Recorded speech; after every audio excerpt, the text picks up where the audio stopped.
Hi guys, and this is a new video about the CapCut. Right now I will show you how to add and edit the overlay on this app.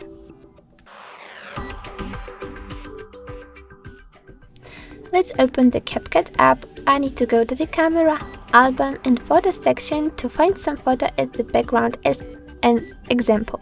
So right now I also need to delete the default end of the CapCut. I'm so sorry because it's just the logo, so I will do it. Right now we have our recording. How to add the overlay? We just need to pick on the overlay feature at the bottom of the screen and tap on the add plus icon. Let's go to the recents. Okay, and I want to use this picture as the overlay.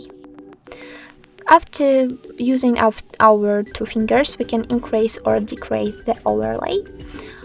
Of course, here we have all of the possible features as for the first photo on the overlay, but don't forget about the specific blend feature. It's amazing because using this option, you can definitely add some filter for the overlay, which can help you to create your own effect, which is only very personalized and customized only for you, and it can help you to create very cool effects for your own videos and photos later.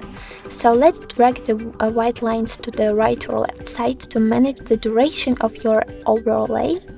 I will save it like this, and let's check also the result of the tapping on the play key. Well done guys!